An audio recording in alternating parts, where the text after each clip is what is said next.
test for the nutrition levels, know the status of your soil. You can also decide to do pathological test where you test everything, the soil nutrition, the diseases in your soil, the pest, everything. So the extensive soil testing, it will give you the best result. You'll be able to know what you're supposed to do in terms of the diseases, the crops that you can plant and resist the diseases present in your soil. If you're doing the nutrition part of it, or the nutrition test, you'll be able to know the fertilizers that you apply to your crops.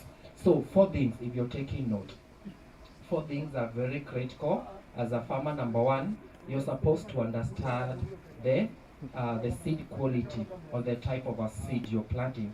So if you select the high quality seed that is from us, we already have the seed, but I want to recap so that you can be able to understand, because Antonina's spoken about, she spoke about the certified seeds from our company. So you have the certified seeds, you have the quality seed that you need for your area.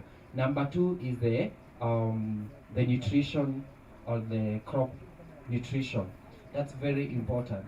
So the crop nutrition, that's where the soil testing comes in. Once you've done the soil testing, you'll be able to know what you need to apply into your soil. They will guide you, they will give you a guide on what to buy and what to do, whether to do the liming to level the soil acidity. Remember, I was listening to Wambua, he was talking about the sodic, the status of the soil. At times you find that the pH is very high, you need to level it so that even when you've done irrigation, the crops will be able to perform well. Remember that if the soil status is not okay, if you do not have, you can have the right nutrition, but the soil, maybe there are some other factors that are coming to interlock the nutrient uptake when you apply, so the crops will not be able to perform well. So crop nutrition is very important. And number three, now we come into the management. The crop protection part is also very important as a farmer. You need to know, like, you've known what crops am I planting here, so you know the protection is very important. If you not protect your crops from the pest, from the diseases, it means that the crops will not perform well. For example, you can see the tomato there. Maybe the farmer or Caleb, he planted the wrong variety for the wrong region.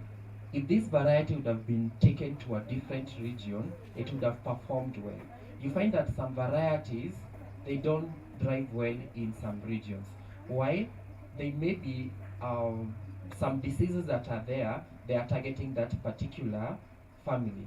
For example, this family here, after doing the soil testing and you've known the diseases present in the soil, you'll be able to curb that by planting a variety that will interfere with the pest cycles, the disease development cycles. So you break the cycles. That means that disease present into that soil, or the disease that might come to attack your crop at certain age, it will not be able to succeed, because that crop is resistant, or that crop is not affected by that particular disease. So crop protection. Number 4, we come in harvesting, post-harvest and marketing. It's very important. So 4 things as a farmer you need to check. Number 1 is the quality of the seed. You need to have a good seed. Then number 2, you need to do the soil nutrition. We've talked about soil testing. Number 3, crop protection. That involves the diseases and the pests. Number 4, that's where you come into the harvesting and marketing. So in our section today, we have a section where Caleb has planted indigenous vegetables. Antonina spoke about the various varieties that we have in our range. We have the kunde, we have the spider plant, we have the mito, we have the managu. So we have different, actually we have 6 varieties. If you come into our section where we have our display today, you'll be able to see all the varieties that we have. So in where we are studying, we have the kunde. Kunde mboga is very important. When it comes to the planting now, you've done your soil testing, you've understood the status of your soil, what you need, you've contacted the Davis&Shirtliff, so they have come and set up a place for you where you're going to do your kunde. And then remember also Wambua talked about the water requirement. Different crops require different amounts of water. So you may find like there's a crop that really requires a lot of watering, and there's a crop that does not require a lot of watering. Like kunde. Kunde is a drought tolerant crop. That means that even because maybe you have a wall somewhere, it will not consume a lot of water. So drips will guide you because you only water according to the schedule program that you have. So kunde does not require a lot of water. So what happens is that for this kunde, farmers ask about spacing. What happens is that different methods of planting will dictate the kind of you'll be able to do. There are those who will do other methods of irrigation, but because we are talking today about farming in the modern world, we are emphasizing on irrigation using the drips. So this one will conserve water that you have, and then there is efficiency because there's no water that is going into loss.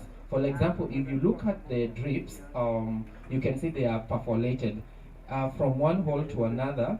So what happens in between there? There's a farmer who was asking, am I supposed to plant where the holes are, or maybe I can still somewhere in between there? It's still okay. When the water comes out from the it will wet the entire section. So when it comes to the crops like indigenous vegetables like the one that we have here, we advise farmers, what you do the drills planting. You plant from one in a continuous way. Why?